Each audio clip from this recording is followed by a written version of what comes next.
सरकार और गृह मंत्री लगातार मिलकर इस घटना को दबाते रहे। दूसरी मौत हुई, तीसरी मौत हुई, लगातार मौत का जिम्मेदार है कौन? आखिर क्यों? अगर सरकार शुरू से अगर जांच कराती, जिम्मेदारी से लेती, गंभीरता से लेती, तो घटनाएं नहीं घट रही। कचरू साहू वाली, उसको अगर पुलिस ऐसे जांच कर लेती और नहीं कहती तो फिर ये दूसरी घटना नहीं होती आगजनी वाली। ये अलग अलग दिनों की घटना नहीं है भाई, वो 3 घंटे के अंदर अंदर की घटना है। ये थोड़ा ध्यान करके बोलिए, आप लोगों के बीच में भ्रम फैलाने की कोशिश मत करिए। FIR दर्ज है जिसमें 2 बार हत्या के केस हैं, जिसमें आजन्म कारावास 2 बार के प्रावधान हैं। 5 FIR है। सूची अभी तक सरकार जारी नहीं की है, जारी होनी चाहिए। परंतु आपके कहने पर ही मैंने पुलिस प्रशासन से पूछा और ये स्पष्ट हुआ कि उस व्यक्ति के कोई बयान, कोई आवेदन पर कोई FIR, कोई गिरफ्तारी नहीं हुई। पहले नहीं, पहले वो तो MP पुलिस की जांच के बाद गिरफ्तारी हुई है। ये छत्तीसगढ़ पुलिस की जांच के बाद गिरफ्तारी नहीं। अगर छत्तीसगढ़ पुलिस इतनी गंभीरता दिखाती, मैं समझता हूँ कि दूसरे मौत भी नहीं होती, तीसरे मौत भी नहीं होती। पुलिस ने मुस्तैदी से काम किया और कचरू साहू के हत्यारे को मध्य प्रदेश की पुलिस, छत्तीसगढ़ की पुलिस के फीडबैक पर मध्य प्रदेश की पुलिस ने उसको गिरफ्तार किया हुआ है। जो जिम्मेदार अधिकारी कर्मचारी हैं, उनकी हत्या की, उनके ऊपर FIR और हत्या का मामला दर्ज होना चाहिए। इसको लेकर हम लगातार लड़ाई लड़ रही है और आज कहीं न कहीं पूरा कवर्धा जल रहा है। और आपसे एक आखिरी बात, एक बात और कह दूं कि हर जगह जहां 2 लोगों के बीच में लड़ाई है, वहां कूदने की जरूरत नहीं होती है। रायपुर में भी 2 भाइयों के विवाद के बीच में आप एक भाई की तरफ से तुरंत खड़े हो गए। नमस्कार, जय जोहार, जय छत्तीसगढ़। कवर्धा का लोहारीडीह आपको मालूम होगा चर्चा और राजनीति का अखाड़ा बन चुका है। लगातार इस पर सियासत हो रही है और आज कवर्धा में जो हुआ वो भी आपको जानना चाहिए कि आज लोहारीडीह दंगे को लेकर, लोहारीडीह कांड को लेकर कवर्धा जिला मुख्यालय में क्या हुआ। आपको मालूम होगा आज तारीख है 21 अक्टूबर और कांग्रेस ने ऐलान किया था 21 अक्टूबर को विधायक कार्यालय का घेराव होगा, यानी कि गृह मंत्री विजय शर्मा का कार्यालय का घेराव होगा।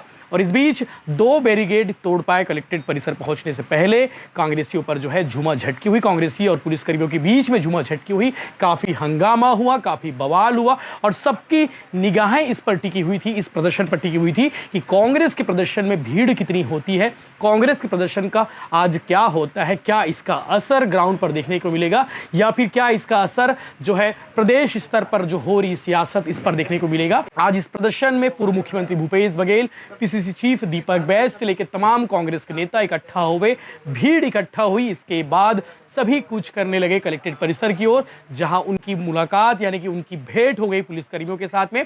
2 बैरिकेड कांग्रेसियों ने तोड़े, उसके बाद तीसरे बैरिकेड के बीच में पुलिसकर्मियों के बीच झूमा झटकी हुई। इसके बाद कांग्रेस नेताओं ने बयान जारी किए, बयान दिए और उस बयान में एक बार फिर से वही रहा कि कचरू साहू के परिजनों को, इसके अलावा प्रशांत साहू के परिजनों को जिनकी मौतें हुई है, उनके परिजनों को मुआवजा राशि जो है 1 करोड़ रुपए देने की डिमांड की गई। इसके अलावा सरकारी नौकरी की बात की गई। वहीं डिप्टी CM और छत्तीसगढ़ के गृह मंत्री विजय शर्मा को लेकर उन्होंने बयान दिया है। इस विषय को लेकर आज के इस प्रदर्शन पर जो है डिप्टी CM गृह मंत्री विजय शर्मा ने भी एक 3 मिनट का वीडियो जारी किया है। उस 3 मिनट की वीडियो को भी आप देखिएगा।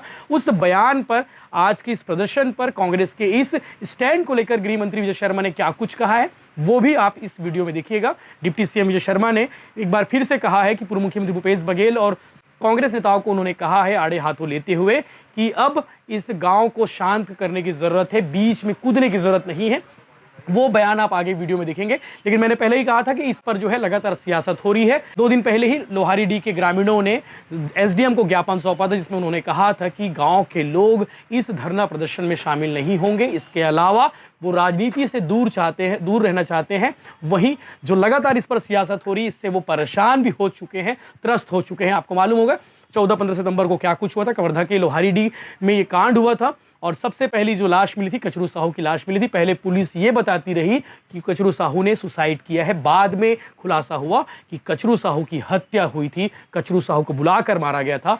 कचरू साहू की लाश मिलने के बाद गांव वाले भड़क गए और उसके बाद रघुनाथ साहू जो कचरू साहू का घोर विरोधी था, उसके घर पहुंच गए ग्रामीण और उसके बाद गांव में हंगामा हुआ, बवाल हुआ, घर में तोड़फोड़ हुई और रघुनाथ साहू को जिंदा जला डाले। इस घटना के बाद जो है सियासत और ज़्यादा तेज हुई। पुलिस ने इस मामले में 170 से ज़्यादा लोगों के खिलाफ एफआईआर दर्ज किए थे। वहीं 70 लोगों को पुलिस ने गिरफ्तार किया था, जिनमें प्रशांत साहू भी शामिल था। प्रशांत साहू की मौत पुलिस कस्टडी में हुई थी। इस मौत पर भी काफ़ी सियासत हुई। पुलिस पर आरोप लगे कि पुलिसकर्मियों की पिटाई की वजह से प्रशांत साहू की मौत हुई है।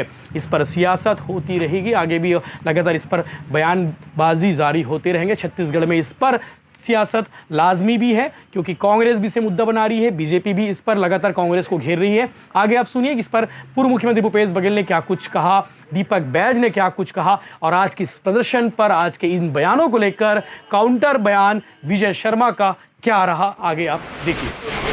बता रही थी कि मुझे पुलिस सुरक्षा चाहिए। मैं डीजी को पत्र लिखूंगा, इस परिवार को पुलिस सुरक्षा दी जाए, क्योंकि रोज उसको धमकाने डराने का काम भारतीय जनता पार्टी के लोग कर रहे हैं। तो ये इसलिए उसकी पुलिस सुरक्षा जरूरी है।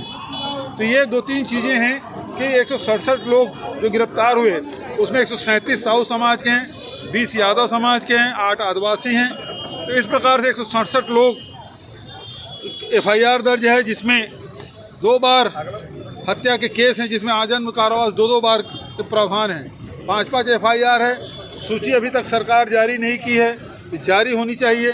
तीसरी बात यह है कि चूँकि बहुत सारे लोग हैं जो उस घटना स्थल में थे ही नहीं और वो लोग जेल में हैं, उसको जमानत मिलने की कोई गुंजाइश नहीं है। इसलिए सरकार से हम मांग करते हैं कि इसे हाई कोर्ट के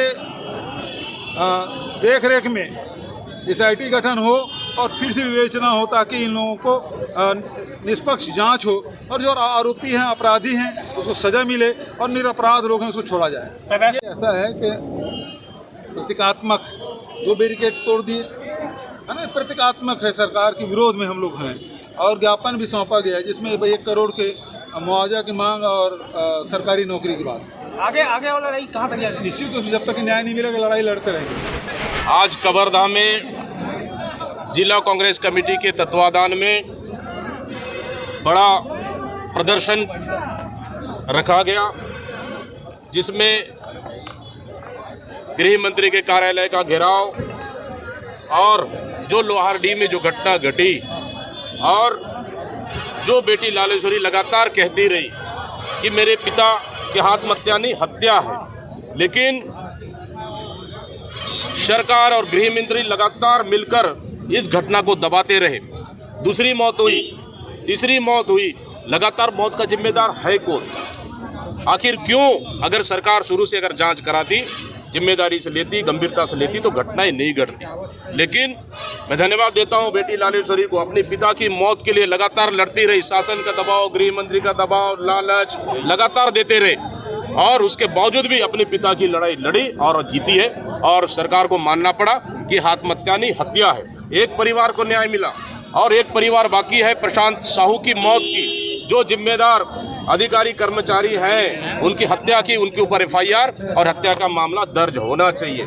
इसको लेकर हम लगातार लड़ाई लड़ रही है, और आज कहीं न कहीं पूरा कवर्धा जल रहा है और कवर्धा की जनता आक्रोश में है। इसी वजह से आज इतनी बड़ी तादाद में आज आक्रोश देखने को मिला और शांतिपूर्वक हमारा घेराव रहा। निश्चित रूप से कहीं न कहीं इस पूरे घटना के लिए यहाँ के गृह मंत्री जिम्मेदार है और सरकार जिम्मेदार है, और इनकी विफलता की वजह से ये घटनाएं घटी है। चुप्पी नहीं, अगर कोई आरोपी है उस पर कार्रवाई होना चाहिए, किसी भी दल से हो। हम शुरू से कह रहे हैं, आज भी कह रहे हैं। अगर पहला मौत पे अगर जांच करते, ईमानदारी जांच कर, दूसरा मौत नहीं होती, तीसरा मौत नहीं होती। हम तो यही कह रहे हैं। बेटी भी तो यही कह रही है लगातार कि हमारे पिता की हत्या हुई, लेकिन सरकार मानने को क्यों तैयार नहीं? आखिर किसको बचाया जा रहा था? किसके इशारे पे ये घटनाएं हुई?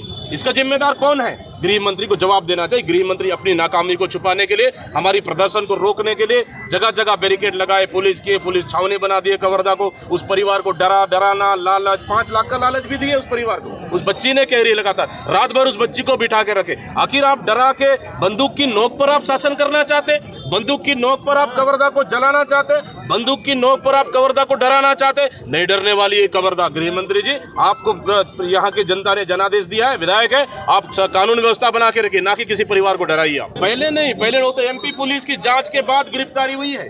ये छत्तीसगढ़ पुलिस की जांच के बाद गिरफ्तारी नहीं। अगर छत्तीसगढ़ पुलिस इतनी गंभीरता दिखाती, मैं समझता हूँ कि दूसरे मौत भी नहीं होती, तीसरे मौत भी नहीं होती।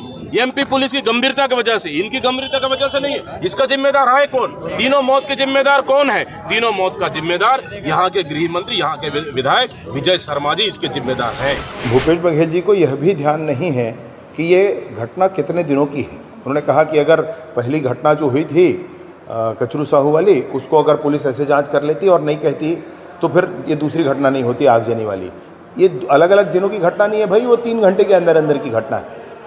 ये थोड़ा ध्यान करके बोलिए, आप लोगों के बीच में भ्रम फैलाने की कोशिश मत करिए। दूसरा मैं आपसे विषय कहना चाहता हूँ कि जिसने कचरू साहू की हत्या की है उसके कहने पर, उसके आवेदन पर, उसके बयान पर कोई FIR दर्ज हुआ है, कोई गिरफ्तारी हो रही है? अपना बार बार आप बोल रहे हैं। मैं बार बार आपसे ये कह रहा हूँ कि मैंने आप ही के कहने पर, पुलिस की जांच पर मैं कभी बात नहीं करता हूँ, परंतु आपके कहने पर ही मैंने पुलिस प्रशासन से पूछा और ये स्पष्ट हुआ कि उस व्यक्ति के कोई बयान, कोई आवेदन पर कोई FIR, कोई गिरफ्तारी नहीं हुई। तो क्यों झूठ बोलते हैं, क्यों समाज के बीच में भ्रम फैलाते हैं? तीसरा मसला मैं आपसे कहना चाहता हूं कि जो भी हो, बच्चों के पीछे खड़े होकर राजनीति नहीं करनी चाहिए। जो भी हो, बच्चों को हथियार बनाकर राजनीति नहीं करनी चाहिए। गांव वाले नहीं चाहते ये सब करना। आप कोई वीडियो दिखा रहे थे मेरे कार्यालय का, अरे भैया रोज आइए, रोज मिलेगी ऐसी वीडियो आपको, रोज वीडियो करिए, उसमें रोज वीडियो करिए, कोई बात नहीं है। लेकिन ये बच्चों को सामने खड़े करके राजनीति करना ये शोभा नहीं देता। प्रदेश के मुख्यमंत्री रहे हैं आप। मैं निवेदन पूर्वक आपसे कहना चाहता हूँ, एक विशेष बात आपसे कहना चाह रहा हूँ कि लोहारीडीह घटना के पीछे मूल कारण क्या है।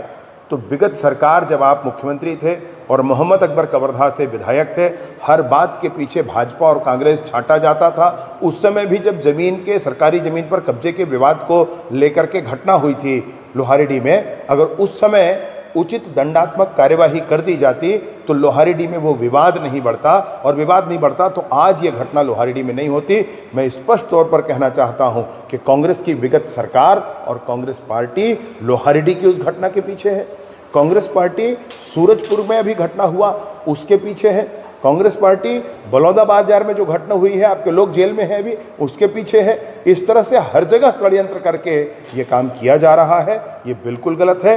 गांव में दोनों पक्ष अब साथ होकर के, शांत होकर के ठीक से रहना चाहते हैं, परंतु आप नहीं चाहते हैं कि गांव शांत हो। आप जबरदस्ती एक पक्ष को उठा करके और दूसरे पक्ष से लड़ाने की कोशिश करते हैं। पुलिस ने मुस्तैदी से काम किया और कचरू साहू के हत्यारे को मध्य प्रदेश की पुलिस, छत्तीसगढ़ की पुलिस के फीडबैक पर मध्य प्रदेश की पुलिस ने उसको गिरफ्तार किया हुआ है।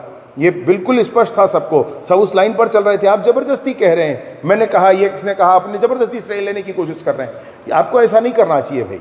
ये पुलिस का स्पष्ट रूप से उस पर काम था। वर्तमान में जो जेल में है और जो है, सबकी जांच हो रही है, उस पर भी आप बात न करें। आपसे एक आखिरी बात, एक बात और कह दूं कि हर जगह जहां दो लोगों के बीच में लड़ाई है वहां कूदने की ज़रूरत नहीं होती है। रायपुर में भी दो भाइयों के विवाद के बीच में आप एक भाई की तरफ से तुरंत खड़े हो गए। मतलब ऐसे इसको मैंने ऐसे नहीं, हर मेड़ की लड़ाई पे नहीं पड़ा जाता है भाई। आप बड़े नेता हैं, क्यों दोनों भाइयों के बीच में लड़ाई करवा रहे हैं? क्यों गांव के दोनों गुटों के बीच में लड़ाई करवा रहे हैं? शांति स्थापित होने दीजिए। मेरा आपसे यही आग्रह है। विरोध करना है सरकार का, जरूर करिए, उसमें कहीं कोई संशय नहीं है, परंतु बच्चों को हथियार बनाकर मत करिए। मेरा इतना ही आग्रह है आपसे।